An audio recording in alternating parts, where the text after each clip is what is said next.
DAC 4 का objective question. इसमें हम लोग सेमेस्टर 6 DAC 4 का ऑब्जेक्टिव क्वेश्चन जानेंगे, हिंदी ऑनर्स का ऑब्जेक्टिव क्वेश्चन, जिसमें हमें DAC 4 में साहित्य के नए विमर्श एवं प्रेमचंद्र से संबंधित पूछे जाएंगे। तो इसमें ऑब्जेक्टिव सवाल शुरू करते हैं। पहला सवाल है, स्वतंत्रोत्तर भारत में स्त्री विमर्श का आरंभ कब से हुआ? यानी कि स्वतंत्रता के उपरांत यानी आज़ादी के बाद भारत में स्त्री विमर्श का आरंभ कब से हुआ? तो इसका आंसर है 1977 ईस्वी। क्वेश्चन, स्त्री ने समाज के विविध क्षेत्र में अपनी अलग पहचान बनानी कब से शुरू की? तो इसका आंसर है 20वीं शताब्दी के आसपास। हिंदी में पहली नारीवादी लेखिका कौन थी? हिंदी की पहली नारीवादी लेखिका थी राजेंद्र घोष, जो हिंदी में प्रथम नारीवादी लेखिका थी। प्रश्न है, मध्या पुस्तक के रचयिता का नाम क्या है? मध्या पुस्तक के रचयिता का नाम है तुलसीराम। तुलसीराम का जन्म कब हुआ था? तुलसीराम का जन्म 30 जून 1950 ईस्वी को हुआ था। प्रश्न है, यह प्रश्न आपको सेमेस्टर 6 DAC 4 में ऑब्जेक्टिव में पूछा जाएगा।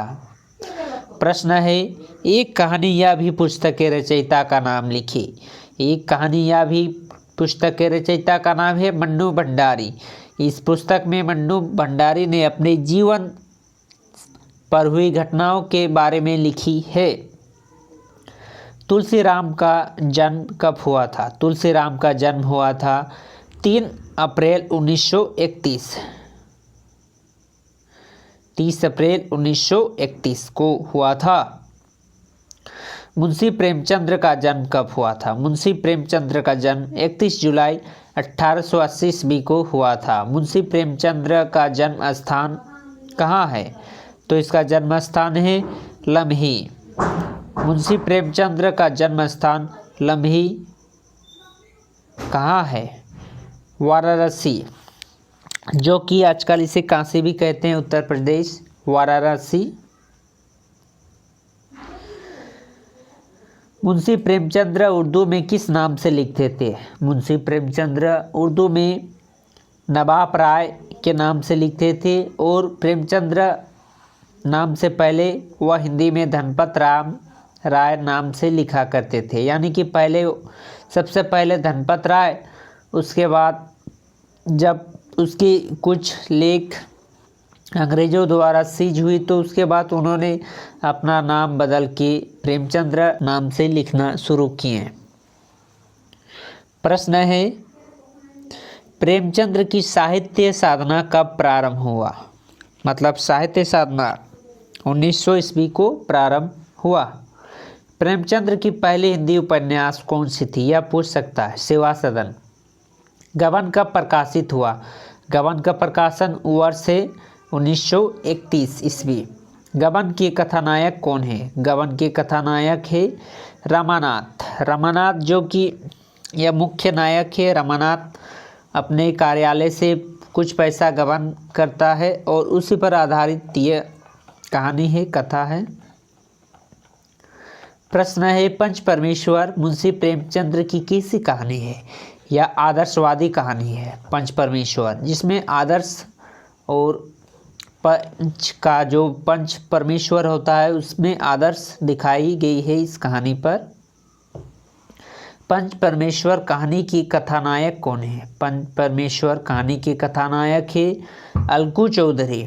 पंच परमेश्वर में किन दोनों की मित्रता को केंद्रीयता प्राप्त हुई है? जो मनसिक और अलगू चौधरी। पंच परमेश्वर कहानी के प्रथमत पंचायत किस मामले को लेकर होती है? तो इसका आंसर है कालाजान के मामले को लेकर पंच परमेश्वर की पहली पंचायत होती है, जिसमें पहली में जो मनसिक पर पंच रहता है, उसके बाद अलगू चौधरी पंच रहता है। यानी कि दोनों पंच का सीट पर बैठा करते हैं।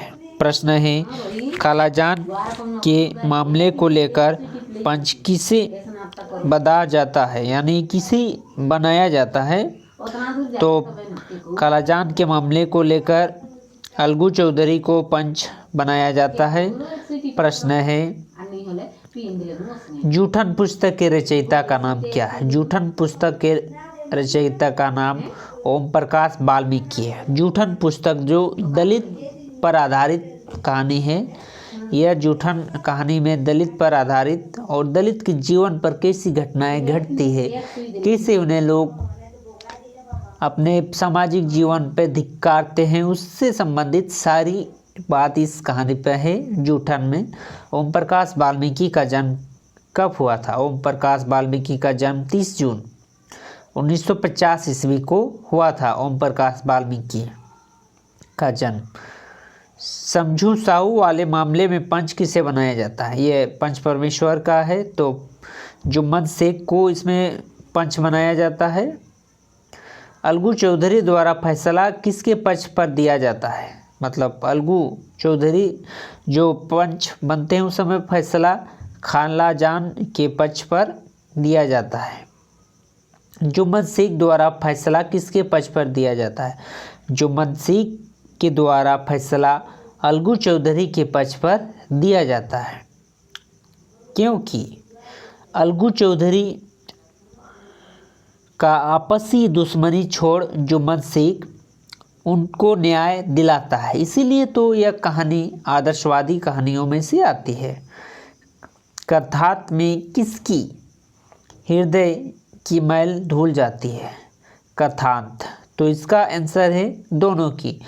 दोनों अपने हृदय की शत्रुता, यानी दोनों मित्र जुम्मन शेख और अलगू चौधरी दोनों मित्र अपने हृदय की शत्रुता को भूल पंच की सीट पर विराजमान होते हैं तो अपनी शत्रुता भूल जाते हैं, और जो पंच का निर्णय होता है वही उन्होंने निर्णय लेते हैं, जिसमें दोनों का हृदय कोमल हो जाता है और आपसी दुश्मनी भूल जाते हैं। इसमें दोनों आंसर होगा। बेनी माधव सिंह के बड़े पुत्र कौन है?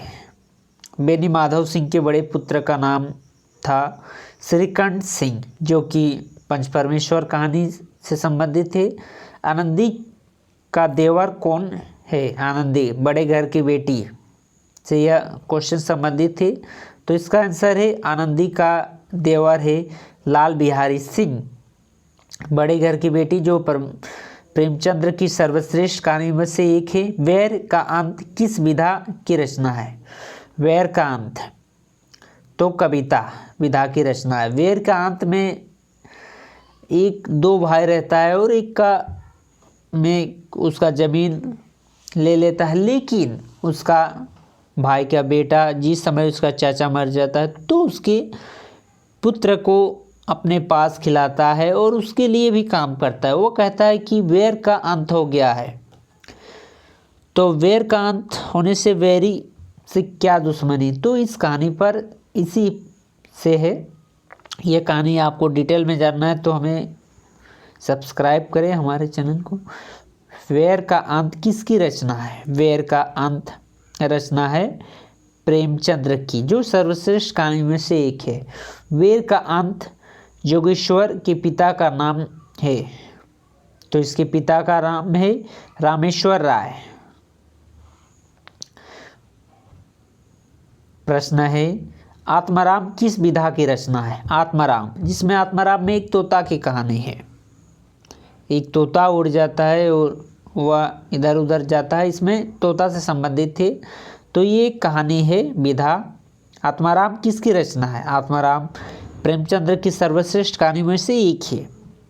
आत्माराम के कथानायक का नाम क्या है? आत्माराम के कथानायक है महादेव। सदगति किस विधा की रचना है? सदगति एक कविता है, विधा की रचना है। सदगति किसकी रचना है?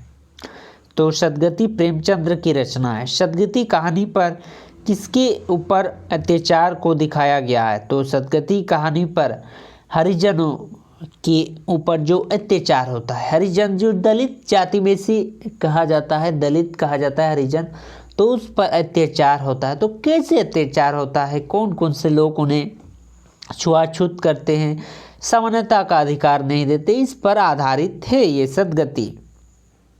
सद्गति का मुख्य पात्र कौन है, तो सद्गति का मुख्य पात्र है दुखी। प्रश्न है प्रेरणा किस विधा की रचना है, प्रेरणा किस विधा की रचना है, तो ये कहानी है, उपन्यास नहीं है। प्रेरणा का मुख्य पात्र कौन है, तो प्रेरणा का मुख्य पात्र है सूर्य प्रकाश। सूर्य प्रकाश प्रेरणा का मुख्य पात्र है। बड़े घर की बेटी मुंशी प्रेमचंद्र की कहानी है। कैसी कहानी है, ये भी आदर्शवादी है, जो कि बड़े घर की बेटी होती है। बड़े घर की बेटी आनंदी जो होती है, पहले लोग सोचते थे कि बड़े घर की बेटी में एक संयुक्त परिवार नहीं रखना चाहती है, वह अकेले रहना चाहती है। लेकिन इसमें आनंदी बाद में लड़ाई होता है, पर भी दोनों परिवार ना टूटे, इसीलिए उन्होंने संयुक्त परिवार में रहने का निर्णय लेते हैं और परिवार को बचाते हैं। तो इसीलिए यह कहानी आदर्श देती है, लोगों को आदर्श देती है इस कहानी पढ़कर। तो इसीलिए इसे आदर्शवादी कहानी कहते हैं। बड़े घर की बेटी कहानी की कथानायक कौन है, तो इसका आंसर है कथानायक श्रीकंठ।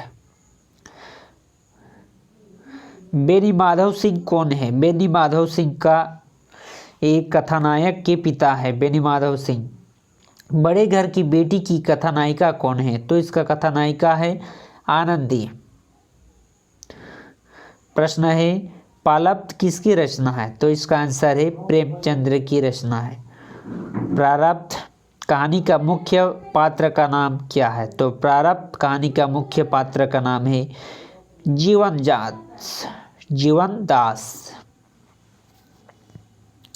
प्रश्न है सुहाग की साड़ी किस विधा की रचना है, तो यह कहानी है सुहाग की साड़ी किसकी रचना है। सुहाग की साड़ी का लेखक है मुंशी प्रेमचंद्र, जो कि ये सर्वश्रेष्ठ कहानियों में से एक है।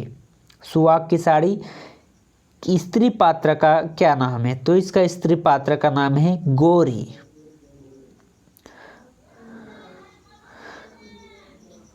प्रारब्ध किस विधा की रचना है, प्रारब्ध, तो प्रारब्ध का विधा है कविता, कविता विधा की रचना है। जूठन पुस्तक के रचयिता का नाम क्या है, ओम प्रकाश वाल्मीकि। ये इंपॉर्टेंट हो सकता है क्योंकि इस 2010 का एग्जाम में, या 2020 का एग्जाम में पूछा गया था। पहली दलित आत्मकथा का नाम लिखे। पहली दलित आत्मकथा है जंगल की रानी। दलित शब्द का क्या अर्थ है, कुचला हुआ या बिछड़ा हुआ एक समुदाय। तो ये थे सेमेस्टर 6 DAC 4 का ऑब्जेक्टिव क्वेश्चन, जिसमें आपको DAC 4 में आपको पढ़ना होगा साहित्य के नए विमर्श एवं प्रेमचंद्र से संबंधित। साहित्य के नए विमर्श यानी साहित्य के कौन कौन से विमर्श है उसमें, और प्रेमचंद्र में पढ़ना होगा प्रेमचंद्र से संबंधित तथा प्रेमचंद्र की सर्वश्रेष्ठ कहानियाँ। तो ये थे DAC 4 objective question Hindi honours. ये आपको रांची यूनिवर्सिटी तथा सभी ऑटोनॉमस कॉलेज में आपको आ सकता है झारखंड के लिए।